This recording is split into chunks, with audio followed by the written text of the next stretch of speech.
L. La alegoría del yo prisionero.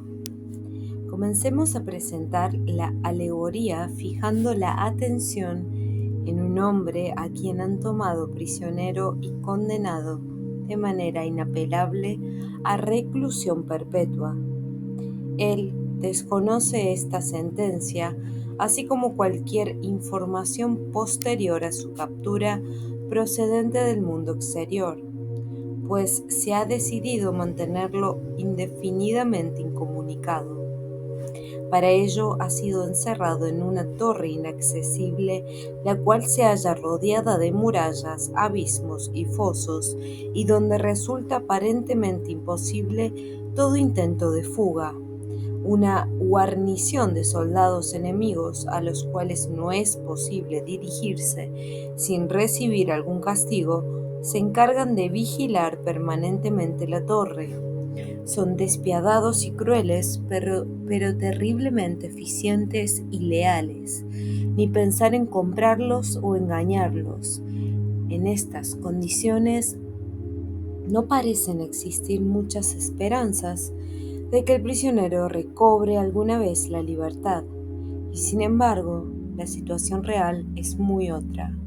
Si bien hacia afuera de la torre la salida está cortada por murallas, fosos y soldados, desde adentro es posible salir directamente al exterior sin tropezar con ningún obstáculo. ¿Cómo? Por medio de una salida secreta, cuyo acceso se encuentra hábilmente disimulado en el piso de la celda. Naturalmente, el prisionero ignora la existencia de este pasadizo, como tampoco lo saben sus carceleros. Supongamos ahora que, sea porque se le ha convencido de que es imposible escapar, sea porque desconoce su calidad de cautivo, o por cualquier otro motivo, el prisionero no muestra predisposición para la fuga, no manifiesta ni valor ni arrojo y por supuesto no busca la salida secreta, simplemente se ha resignado a su precaria situación. Indudablemente, es su propia actitud negativa el peor enemigo, ya que de mantener vivo el deseo de escapar o aún si experimentase la nostalgia por la libertad perdida, se revolvería en su celda donde existe al menos una posibilidad en 1.000.000 de dar con la salida secreta por casualidad. Pero no es así, el prisionero en su confusión ha adoptado una conducta apacible que a medida que transcurren los meses y los años se torna cada vez más pusilánime e idiota. Habiéndose entregado su suerte, solo cabría esperar para el cautivo una ayuda exterior, la cual solo puede consistir en la revelación de la salida secreta. Pero no es tan simple de exponer el problema, ya que el prisionero no lo desea o no sabe que puede huir, según hemos dicho. Se deben pues cumplir dos cosas. Primero, lograr que asuma su condición de prisionero, de persona a quien han quitado la libertad, y en lo posible que recuerde los días dorados, cuando no existían celdas ni cadenas.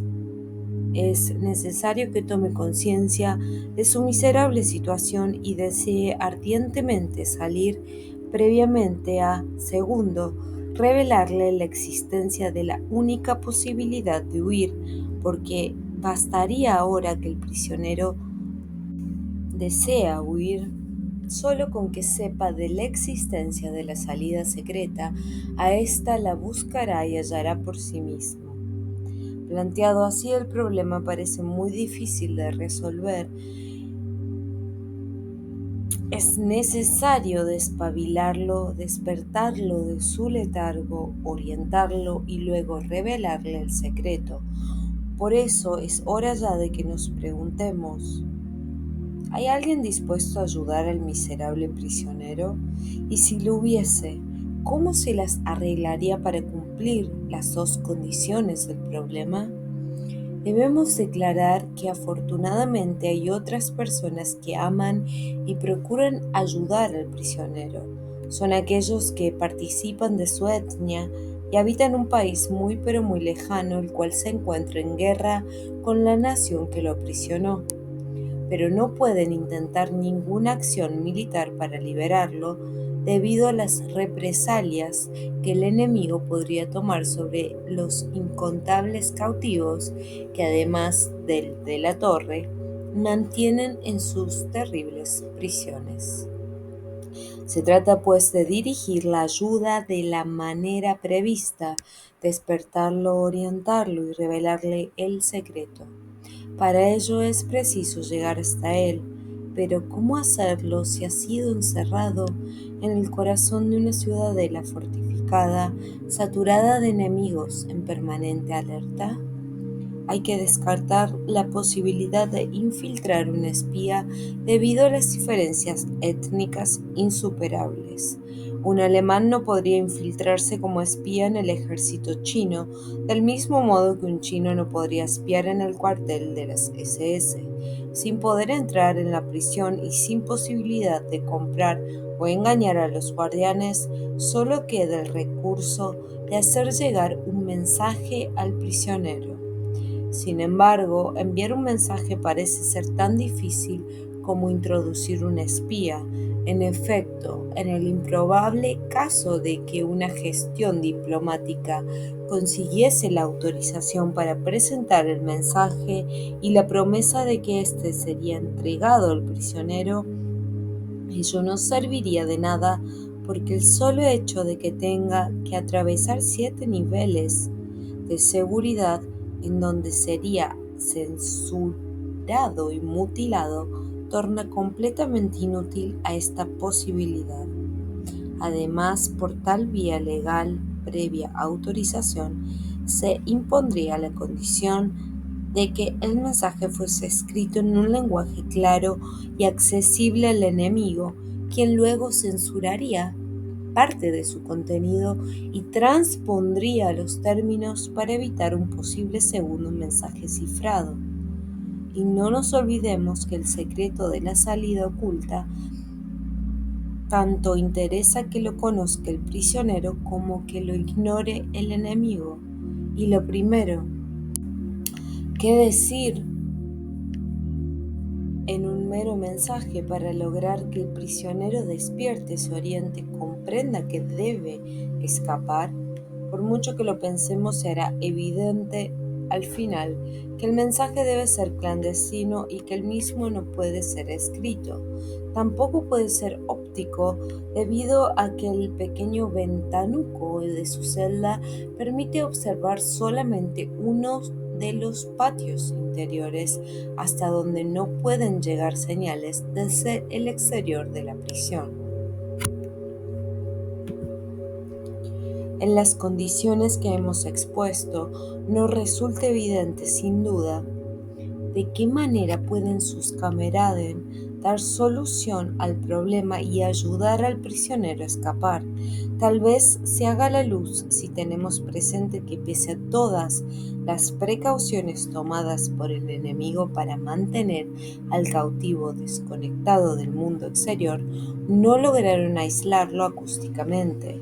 Para ello hubiesen debido tenerlo como a Kaspar Hauser en una celda a prueba de sonidos.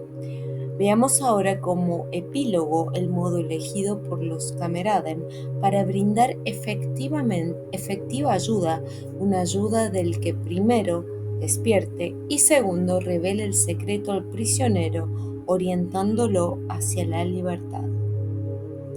Al decidirse por una vía acústica para hacer llegar el mensaje, los cameraden comprendieron que contaban con una gran ventaja. El enemigo ignora la lengua original del prisionero. Es posible entonces transmitir el mensaje simplemente sin doble sentido, aprovechando que el mismo no será comprendido por el enemigo. Con esta convicción, los Cameraden hicieron lo siguiente. Varios de ellos treparon en una montaña cercana y munidos de una enorme caracola, la cual permite amplificar muchísimo el sonido de la voz, comenzaron a emitir el mensaje.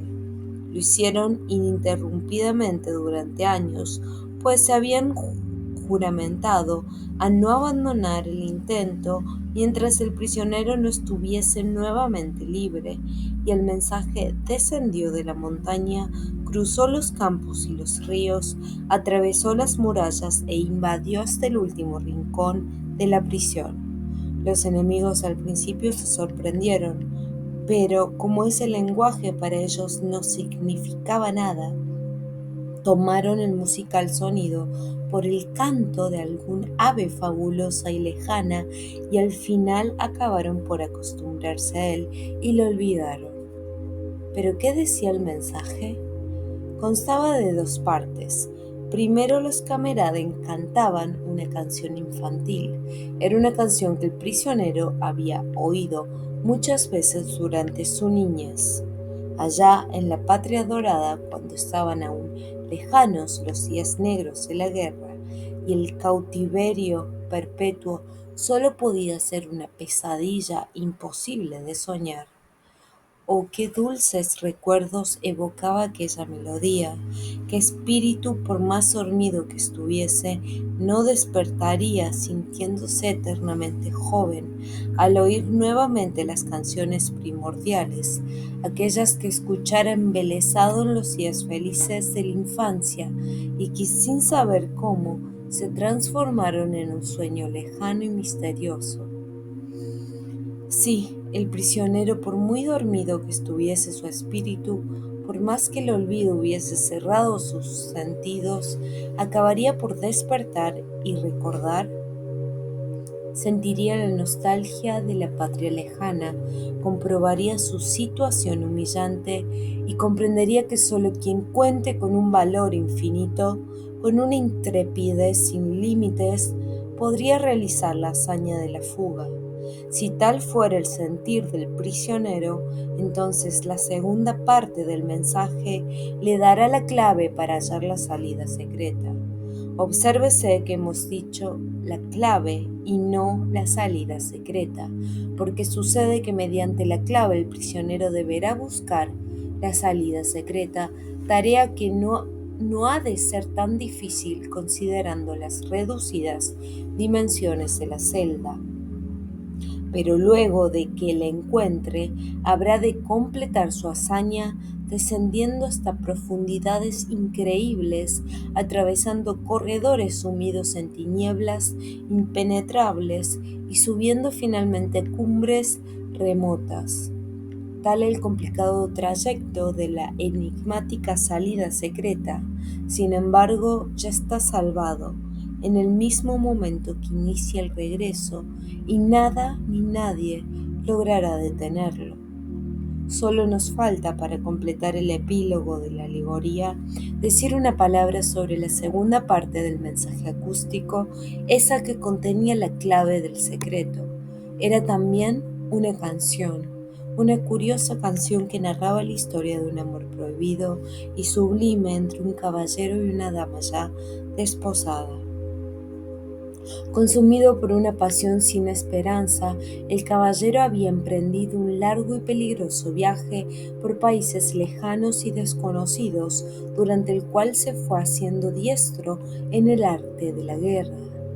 Al principio trató de olvidar a su amada, pero pasados muchos años y habiendo comprobado que el recuerdo se mantenía siempre vivo en su corazón, comprendió que debería vivir eternamente esclavo del amor imposible.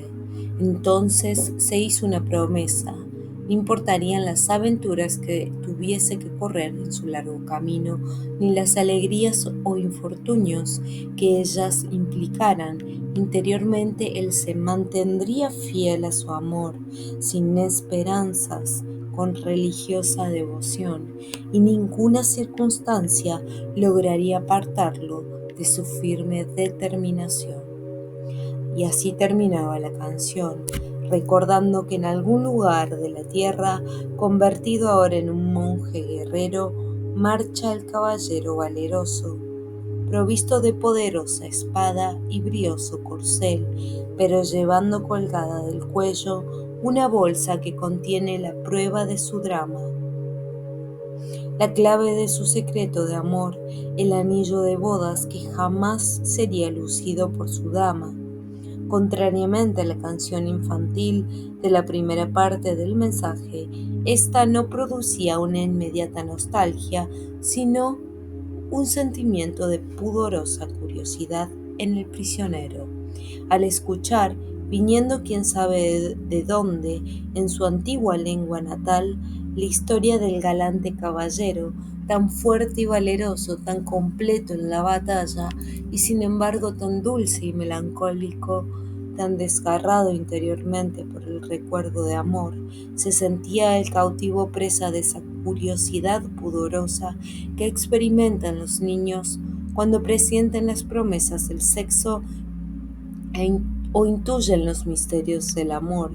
Podemos imaginar al prisionero cavilando, perplejo por el enigma de la canción evocadora, y podemos suponer también que finalmente hallará una clave en aquel anillo de bodas, que según la canción jamás sería usado en boda alguna. Por inducción, la idea del anillo le llevará a buscar y encontrar la salida secreta. Hasta aquí la alegoría. Debemos ahora destacar las relaciones analógicas que ligan al prisionero con el yo del Viria perdido.